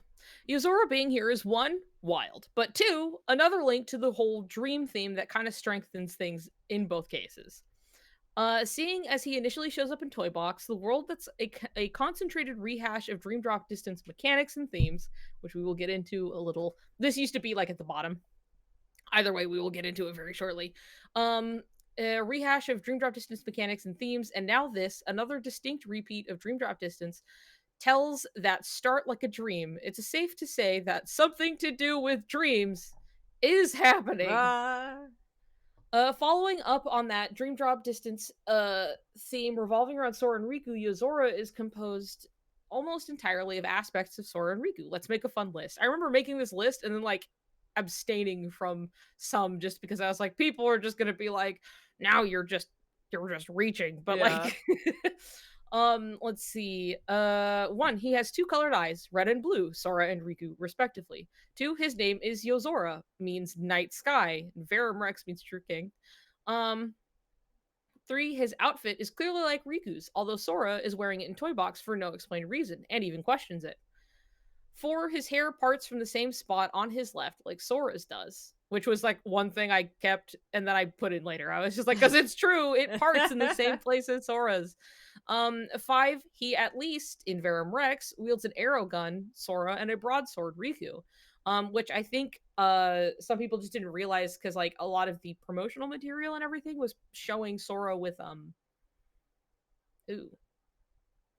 think it's Star Seeker, I think, is what it's called. His blue, and it's got the star, or is it Shooting Star? I'm trying to think. Because there's also like Mickey's is like Star Cluster or something. And there's a lot of stars. Anyway, his like that one that turns into the dual guns, and it was like advertised more or less as like his default Keyblade. Past just like Kingdom Key. And like that was the big thing. It was like, look at Sora with guns. Woo! Pew, pew, pew, pew, pew, you know, so that was like a big thing. And then it's just like, look, this guy has a gun and a sword. And we were like, okay. Yeah, anyway, so this bad boy is looking like Dream Drop Distance 2, the 2-boy Boogaloo. Beautiful. Whew, you guys still with us? This is insane. I love it. The signs were there all along. Now with the overall theory there and done, let's look at the nitty-gritty details that led us here. Through the game, there are many little unexplained oddities. Things that could be written off, brushed aside as a video game thing. Things maybe you didn't notice the first time around, but are entirely too consistent in nature to ignore once you spot it. This is just a collection of things we found parsing through under the pretense of, oh my god, they're in the realm of sleep. Big or small, key or coincidence, it's in the list. I had to make that point that I was just like, look, sometimes we just put stuff in here, whether we wholeheartedly believe it or not. It's just like worth noting, so we threw it in. But I had to put it in because like sometimes people would read something that I was like, I'm not like that convinced of it, but we did just very specifically put it in to just cover bases. Yeah. So it's I had to be like, look, please don't take everything as if we're hard selling you on like some menial whatever, because it's just like these are things that could show they have been dream sleepy time. So yeah. Anyway, do you want to read the DDD mechanics, I guess? Yeah, I'll do that part. Okay.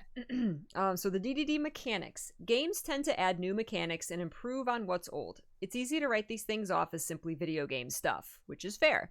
But Kingdom Hearts often utilizes its game mechanics as a narrative tool. For example, in Dream Drop Distance, one of the biggest hints that Riku was a Dream Eater the whole time was hidden in plain sight with an unassuming game mechanic. When you'd link with Dream Eaters as Sora, he would always do something with them. Whereas Riku, he would merge with them since he himself was a Dream Eater. Nomura even commented on this being purposeful in a pre-release interview.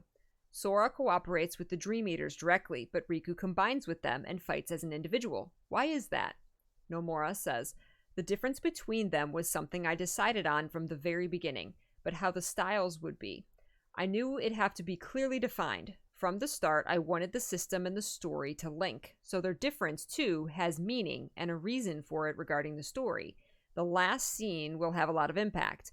Various connections are developed upon, and it ends just in prelude to the final battle. It's a simple thing that, without knowing the context, isn't something one would give much thought, but it's been proven before that even small details like that shouldn't be disregarded so easily. So, with that in mind, moving forward... Dream portals. One of the more easily noticed points is that post-Worldline connection, and only then, do we start to see actual dream portals. The portals in the final world and to and from Scala ad Kylum, I forgot, they started pronouncing that differently, like after they released like Melody of Memory, and now I'm like, I don't remember how it was supposed to be. They're both But right. anyway, yeah, exactly. Both of which we know are connected to dreams. The final world, Scala and Kylum, are a Luke bright sword. pink, just like Luke sword. Are bright pink, just like the special portals we see in Dream Drop Distance. Portals are noted by Joshua in Dream Drop as a means to traverse to different worlds and, so far as we understand it, are created from dreams themselves. He needs and uses Rhyme's dreams to create and use his own portal, causing her memory loss. Reinforcing what we said before, darkness holds sleep, sleep holds dreams, and dreams hold memories. So if you lose your dreams, you lose your memories with them at the same time. So he took her dreams, and then she's like, I don't know anything, my name's Rhyme, and he's like, that's okay, thanks for the portal.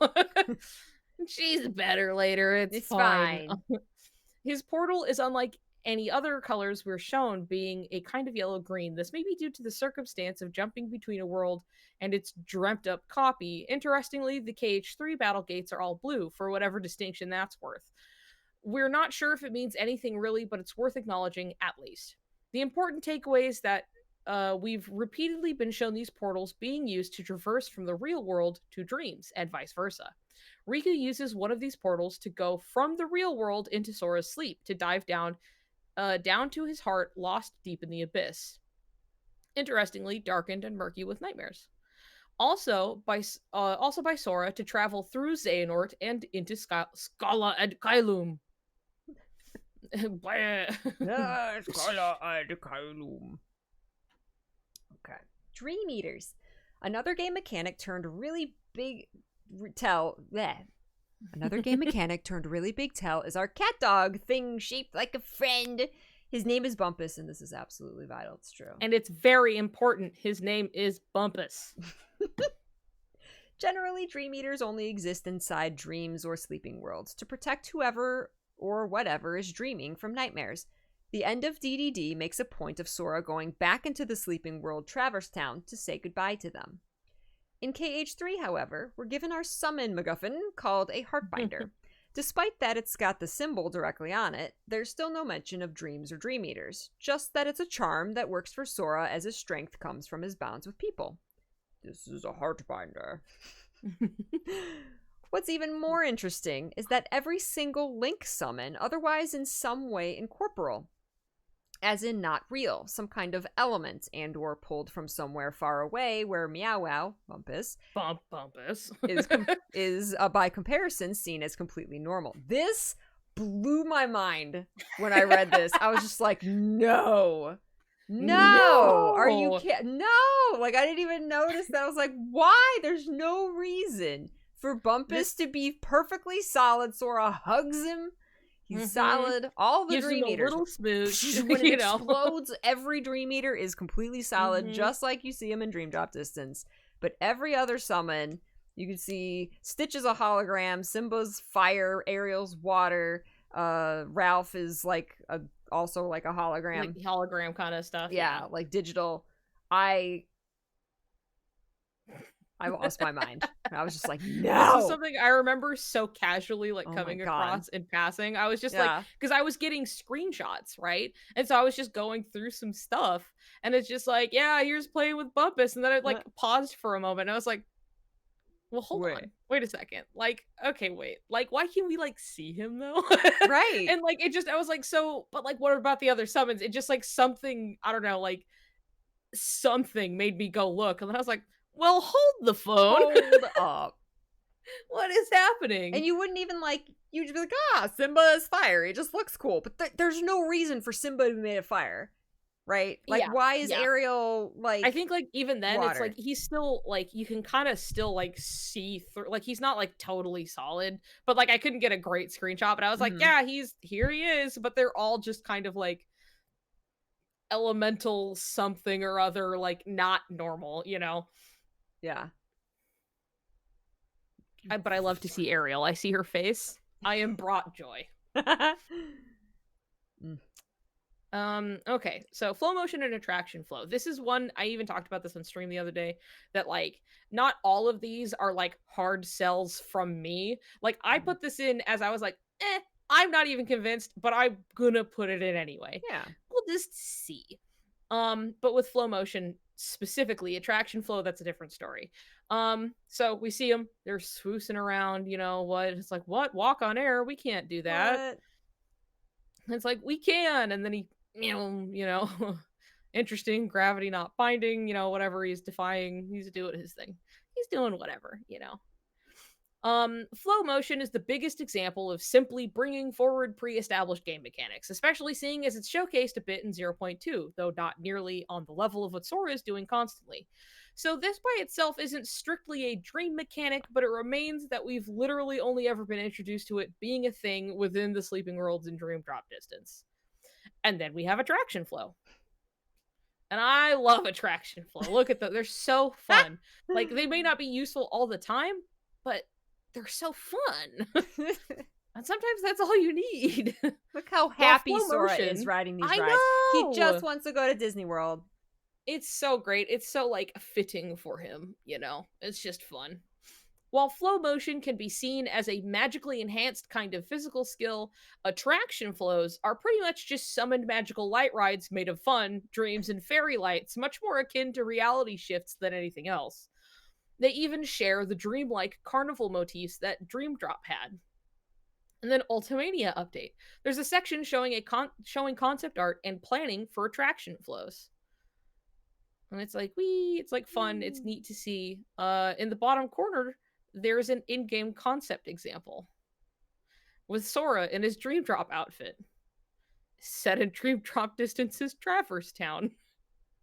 Very specifically, was this going, maybe this was a canceled concept in Dream Drop, which would just be like, that would just be fun to see, but even so, it was still like a concept that was like, dreams, woohoo! And now here we are. Sora's outfit. Now, we kept bringing up how DDD use their outfits to signal plot twists to show how nothing is off the table when it comes to Nomura, right? This should be established by now. Mm-hmm. So it would be a little remiss not to mention the fun little fact that we learned. Sora's KH3 outfit is literally confirmed to be a fusion of his KH2 outfit and his DDD one. That's all you. I'm so tired. And even then, this one time wasn't me. That was Cal. Oh, really? Yeah. From an interview, the key colors of the new costumes seem to be black and red. Nomura says its design is a fusion of the outfits from Kingdom Hearts 2 and Kingdom Hearts 3D. Because the Kingdom Hearts 2 outfit was popular among fans, it still has some hints of it while having a sporty design. Whether you want to take this to mean anything is up to you. It could really just be melding outfits together to keep Sora recognizable and pay homage to a fan-favorite design. But we can't ignore that Sora's clothes have already been a canonical plot point. So, this is something we're including anyway. So there you go. Take it as you will. That's the thing. There it is. Yeehaw. Oh, boy. Mirrored images. I think this is one Cal also wrote. We talked a bit at length about the mirror symbolism in Dive to the Heart, how Sora literally phases through a mirror and into his older self, and how mirrors are commonly used to symbolize traveling to parallel worlds, a flip side alternate reality. Now, there are a couple of odd details in the worlds of KH3 that make the mirror symbolism something more of note. When we first enter Twilight Town, the first out-of-place comment Sora makes of it is about the tram. It's a tiny little throwaway thing, fits exactly into all the other deja vu moments and weird pointed scenes that Sora has had at the beginning of each world. Oh, cool, the trams are still here. Before anything else, the tram is the first thing Sora calls attention to. The first thing we're meant to notice about KH3 Twilight Town, in and of itself. Sorry if you can hear the motorcycle neighbors. Oh. They really love riding their motorcycles in a tiny little street with tall buildings and making it really loud. Let's see. Notice about Kingdom Hearts 3, Twilight Town. In and of itself, this wouldn't be anything to comment on, except there is something off about it. It's moving in the opposite direction of every other game it's appeared in, going left instead of right. There might be more examples of this in game, but given how subtle it would be, it's a little hard to look for, since, well, it could be conceivably anything. Like the fact that after Birth by Sleep, after Aqua spent a prolonged amount of time in the realm of darkness, the teeth on the Master Defender Keyblade flipped upside down. You could even say the little corner piece nub there flipped from right to left. Wait, what? Mm-hmm. It just changed. It's just different now. Or like the Ultima weapon. Just like the tram, out of all of the games it's appeared in, 7 since 2002, for the first time, the heart on the Ultima keychain is inverted. The half-heart symbol is on the left instead of the right. Which you can see all of the keychains, and then they just did it differently this time, I guess. Huh. It's very unlikely these are just coincidences, considering the only other example we have of things being flipped, most notably to the left instead of right, is in Dream Drop Distance. In TWIWY, you're a part of the Reaper's game. In this game, you complete missions on a timer to fight for another chance at life, because you're dead. This timer is always located on the right hand. So you can see the example in game. It's always on the right. In Dream Drop Distance, on the other hand, that one I did right. It is all on their left hands. What a strangely specific detail only found within Dream Worlds. Hey, what was it Sora was doing when he woke Oh. Which was like, this was originally a part of the secret ending section, which was like, okay, this is another reason why we think that the secret movie is in a dream because of this point, which was something I had pointed out. But when as things changed and we just like mixed stuff around, this got put here instead as just like, look at all of these mirrored images, kind of a thing. So that's why I wrote that part, but it was taken from somewhere else. So anyway, hand puns. Hand fun. I think that was something else that when he looked at his hand looking for the timer, I was like, what? Yeah. And even then it's been pointed out that like, now that we have the ending of Remind, when Sora falls to his knees, he's on his left hand, which is what then gets like encased in the ice or crystal or whatever. Right. So if this is like after that he he's like waking up from it and he like looks at his hand, is like a total other like possibility of it. More information, more possibilities. All right, here's the fun one, Peachy. This one's all for you. All right, reality shift. Press triangle to Sora. Oh. In everyone's excitement, we really took for granted how out of place reality shift actually was, and how little it would make sense for them to do it outside of a dream. Unlike Flowmotion, the idea of reality shift is because they're in a dream. They can do things that shouldn't happen otherwise. Like the Gayblade. Ultimania update. There's a section that elaborates a little on the combined Keyblade, confirming it to be the very same one we see in DDD. Top text says, during the special event in the Realm of Darkness, when Sora and Riku deal the finishing blow against the Demon Tower, the two of them use their fusion Keyblade. That Keyblade is the same as the one that appeared in Dream Drop Distance. Bottom text, in 3D, this fusion Keyblade appeared in the world that never was when using Reality Shift. Which is in a dream. That's probably just like one of the biggest things. Is like that, but it's in a dream. It clearly says, and then you use it again. It's the same one. It's not like the reality one. No. Riku has his Dream Eater hair. They use the gay blade. Reason enough to think that something is happening. Not only do we have the gay blade, TM, reality shift make an appearance in the Realm of Darkness, we also had something that was so quick and missable that even after going through it frame by frame, it didn't make any goddamn sense as to how it could possibly happen. so we swept it under the rug as just a game thing. But we were fools, absolute buffoons. Of course it's something Nomura accounted for. This blew my mind too. What? Link block. It's link block. Link block is a defense command. Ooh, you can see you see how defense is spelled? That's because Gemma wrote it and Gemma's British, so anyway. Calling them out. Anyway, it's a defense command exclusive to Sora in Dream Drop Distance, which allows him to warp in front of his Dream Eater just before they're hit, blocking the attack. Now, why are we mentioning Link block? Wow. Sora used Link block to warp to Riku to guard him from Aqua. Just like the clip from Dream Drop Distance, it's instantaneous. It Look at this. No Sora. fixes. It's I can't believe that frame is there. Like, Aqua Yeah. literally hitting Riku's Keyblade. Yep. Like, literally making contact, and Sora is not there. It's just not. There's just like I remember this is like going through frame by frame to be like, okay, does he ever show up? Right. No. Like, where? No. Not even. Oh my not even God. for a second. Even up to the last frame, there is nothing between Aqua and Riku aside from unbridled fear. Not only does this reaffirm that Riku is in fact still Sora's Dream Eater, since the ability is for Dream Eaters specifically, it doubles down on Sora still being able to use his abilities from the Sleeping Realm.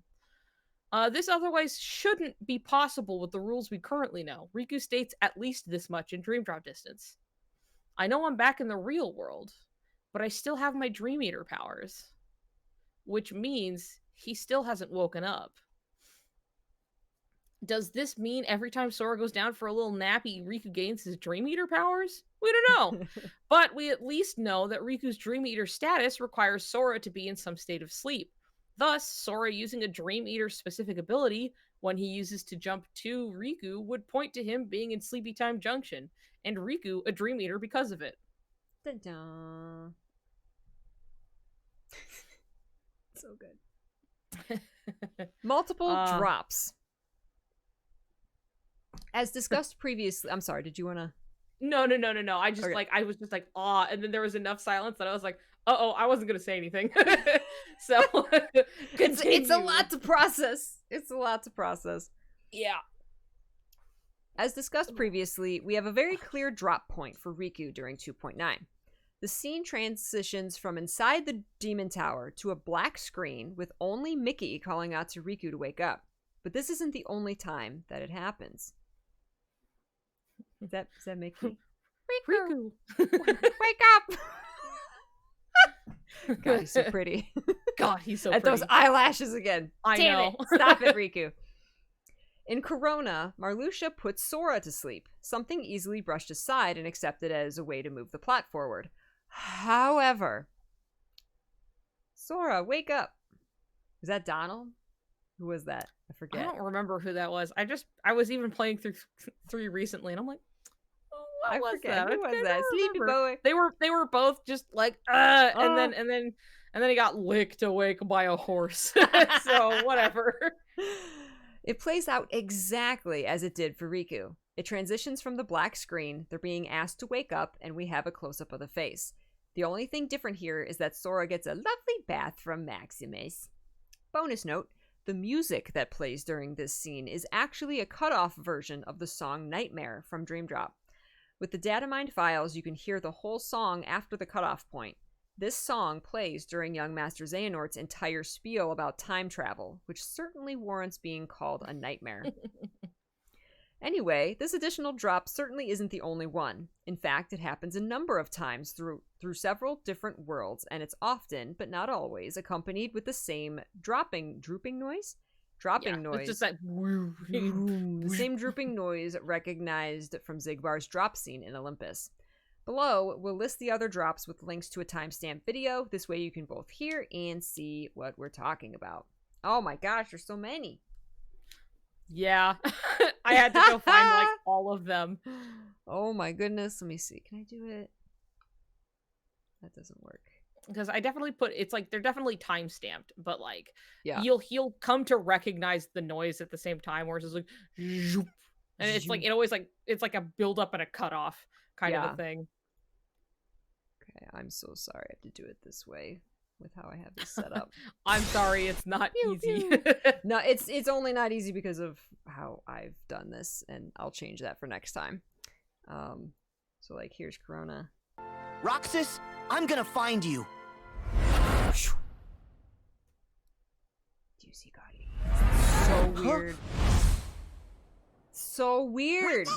It's so weird. It's so weird, and it's so often. It is like deceptively, like it happens a bunch of different times. Yeah.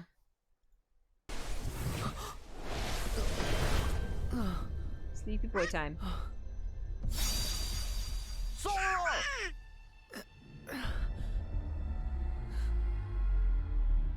You always were such a Interestingly, sound in sleeper. Corona, in the novels, while Sora passes out, he like thinks to himself that like while he's there, he's like, "Where am I?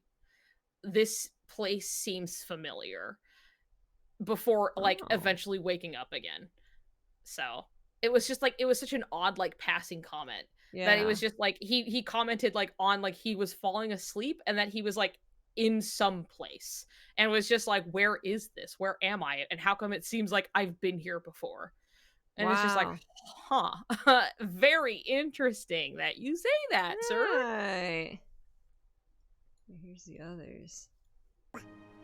We keep calling his name and shaking him, but he won't open his eyes. Wake up! Unresponsive sidekick. Wait a minute. I know how to fix this. Max, give him a wash. Slurpy slurp. Wake up. Better than Mickey licking Sora or Mickey licking Riku to wake him up. Yeah. Yeah, I think we could pass on that one. I'm not sure Disney would approve of that one, you know?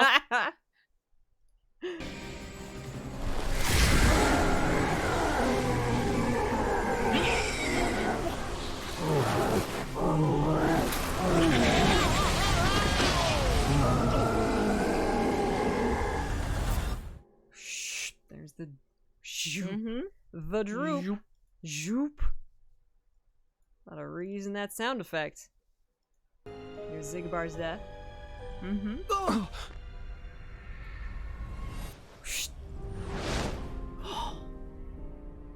Bye-bye. And we know all sorts of wild stuff is up with him. Oh my god. I would like you to read my very important notes because there are some jokes in there. Okay. So for the Twilight Town one, loud drooping drop noise, Sora waking up imagery focused on his eyes opening. After waking, nobodies and the demon tide arrive.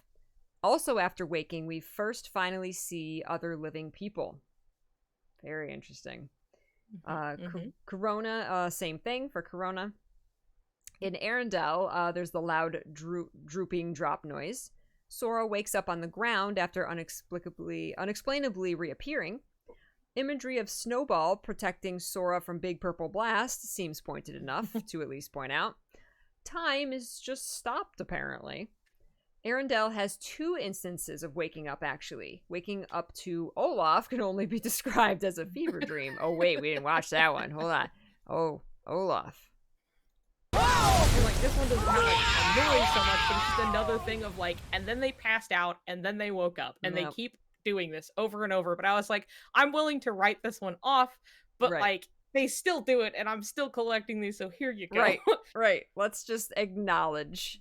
Yeah, basically. That this is happening over and over and over again. Look at all the pretty colors. There's blue and green. Ooh, I love green. And you look, listen to Olaf. just So, like my butt. you don't want to wake up to Olaf every morning. You don't. No. No. The Xigbar death scene and Pirates of the Caribbean. This is post. The Pirates of the Caribbean one is noted that I just talk about it below. Oh, not gotcha, that it is gotcha, the gotcha. same, but Okay, so for the Xigbar death scene, this is the post-world line connection, but it's Xigbar or Lushu, who is a big crazy mystery anyway, so it's certainly worth pointing out. Liar rat caught lying one last time. Damn it, Sigbar. Mm-hmm. We can only speculate that these instances are other additional drop points, each time with Sora going further into sleep and deeper into darkness. With each new layer, the dream effects crank up. With this in mind, there's something particular from the Caribbean that is important to point out. Sora's newfound ability to breathe underwater. Sora falls into the ocean after his battle with the giant flying Heartless. He hits the water and it cuts to black. Cue wake up scene on the beach. It's after this that we get more of the free-form water exploration. What's interesting here is that at the start of the Pirates of the Caribbean, Sora can't breathe or speak underwater despite his best efforts. Additionally, Donald and Goofy are noticeably gasping for air as the ship resurfaces, like one does. But after the supposed dive, they can talk, breathe, do whatever they want underwater, no problem. Gee, how convenient! That what? Come on, what? Continuing on Weird. this. Weird. Breathing underwater. Normally, you can't, believe it or not. Land where? In the sea? Will drown. Just like in Dream Drop Distance Prankster's Paradise, Sora can breathe underwater with no issue. In fact, he can even talk, and it's never even questioned where it usually, understandably, has been in the past. He's just like standing. He's just like, Hey, what's going on? Boy, the air here sure is humid. We get the same effect in the Caribbean in Skullhead Kylum. The first after a supposed drop, and the second when you jettison yourself into Xehanort's time portal dream something. Hey, check out that Daybreak Town clock tower. That's neat, huh? Look at that. Wow. Wow. There's no outright explanation for it, and importantly, Sora and the gang aren't the only ones affected, namely Xehanort. See, this would imply a mass application of the rule where otherwise, in KH1 and 2, Sora needs transformation magic in order to breathe underwater, which is supposed to be directly from Donald's magic and only applied to them.